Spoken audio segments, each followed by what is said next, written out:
Living at a little distance from the body. Medicine and the body in Irish and British literature.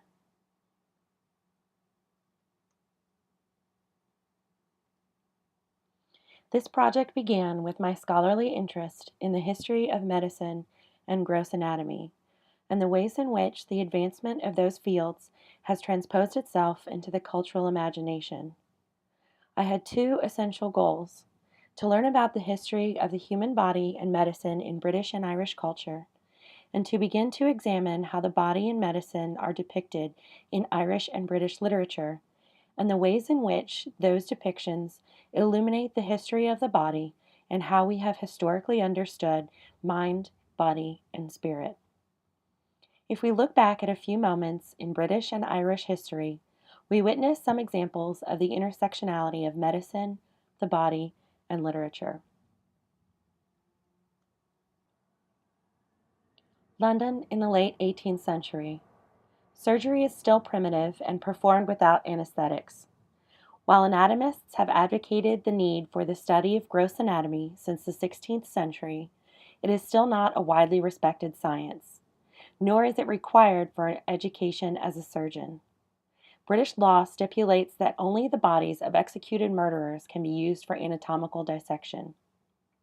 As an average 18th century Londoner, you know little of medicine, but you have seen ghoulish pupils of John Hunter's anatomy school come from Great Windmill Street to Tyburn to wait beneath the gallows, battling pupils from other schools for fresh bodies. You have heard tales of resurrection men sneaking into graveyards at night and stealing the bodies of those newly dead.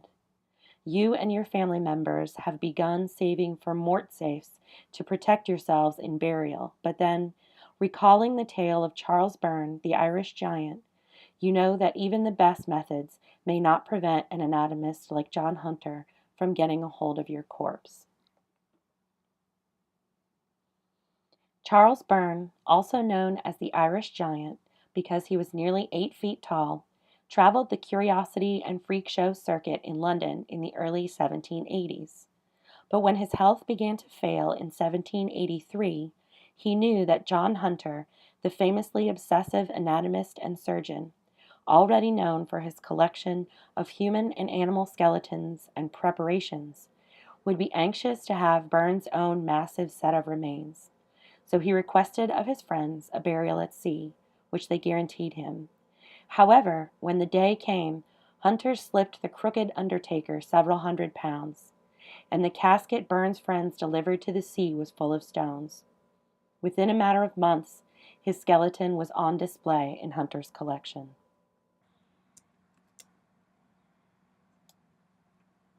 Later, Hunter's complex on Great Windmill Street, which included his home, his anatomy theater and school and housing for pupils, and his vast collection of anatomical samples and preparations, became the inspiration for the home of Dr. Jekyll in Robert Louis Stevenson's book, The Strange Case of Dr. Jekyll and Mr. Hyde.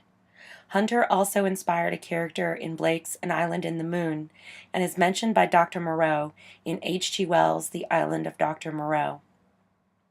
The influence of Hunter and the advancement of gross anatomy in general on British literature demonstrates fear of the secularization of death and the conflict felt by the British public regarding the advancement of medical science.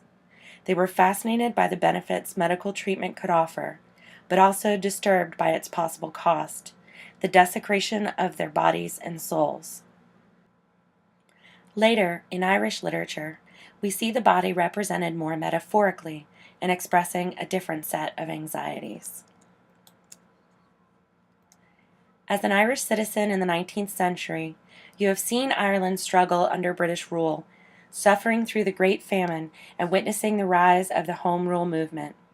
As a citizen of Dublin, you have heard some friends argue that Home Rule means Rome rule, while others idolize Charles Stewart Parnell, Patrick Pearse, or Michael Collins. Ireland is at a crossroads, after which it will never be the same. An old culture dies, while a new nation seeks to be born.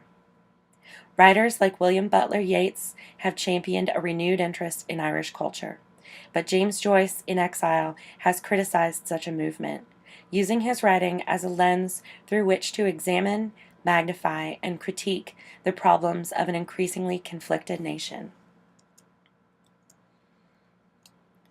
In Joyce's short story, The Dead, the main character, Gabriel, after hearing about his wife's former love, Michael Fury, who died out of passionate love for her, has an epiphany about death. His soul swooned slowly as he heard the snow falling faintly and faintly falling, like the descent of their last end, upon all the living and the dead. Here, taken with Gabriel's reflections on the generations of the past and the new generations rising, the dead and living bodies represent the body politic, the Irish nation. The old Ireland will pass away, and a new one will be born, but all of Irish history is affected by the conflict. Birth, rather than death, is represented in the Oxen of the Sun chapter of Ulysses. The chapter centers around Mrs. Purefoy's struggle to give birth to a child, and the evolution of the language throughout represents the gestation of the English language. Joyce, in the schema he created for the book, indicates that the organ associated with this section is the womb, and the art associated with it is medicine. The theme of gestation and difficult birth, while it also has specific meanings to the main characters Stephen and Bloom, may also represent the struggle surrounding the birth of the new Irish nation. These examples are just two of many, and there are dozens of locations which can inform my research. In addition to visiting sites related to the previous examples, I visited and did research at several other locations of interest on this trip. Highlights include the Jeanie Johnston Famine ship in Dublin, notable for its captain's focus on the health of his passengers. Not one life was lost in all her journeys between Ireland, the United States, and Canada.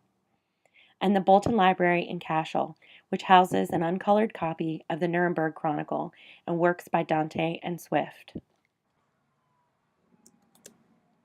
One highlight of my research in London included private access to the collection of Sir Francis Galton, who is known for having brought fingerprinting into use in criminal investigations, but who also coined the term eugenics. One notable element of this collection was Galton's Life History album. These books were distributed to the British public, and families were asked to record all of their health and wellness statistics. Number 4 of this section of the introduction reads, "The record will be of great value to your family and descendants, for mental and physical characteristics, as well as liabilities to disease, are all transmitted more or less by parents to their children, and are shared by members of the same family. The world is beginning to perceive that the life of each individual is in some sense a prolongation of those of his ancestry. His character, his vigor, and his disease are principally theirs. The life histories of our relatives are, therefore, more instructive to us than those of strangers.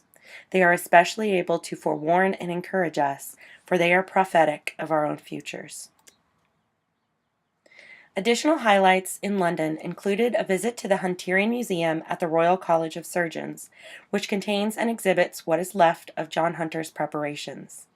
Several hours of research in one of the world's premier medical libraries, the Wellcome Collection, during which I examined an original Swift tract from 1720, and a visit to the old operating theater and herb garret, which was originally part of St. Thomas Hospital in the early part of the 19th century. Lastly, I took advantage of this trip to attend several lectures and present at a few conferences, including the Fashionable Diseases Conference, the Postgraduate Medical Humanities Conference, and the International Joyce Symposium. This project has had several positive outcomes for Bellarmine University. First, I have enriched and internationalized background knowledge for working with Galileo community and the students within it. Second, I have begun several scholarly projects inspired by my research.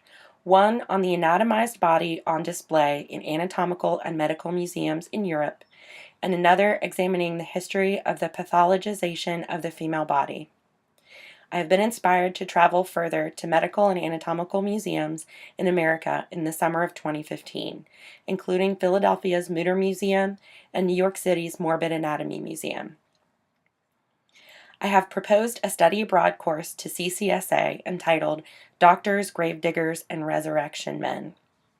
Either on campus or abroad, I will now be available to teach the history of medicine in London or medicine and the body in British or Irish literature.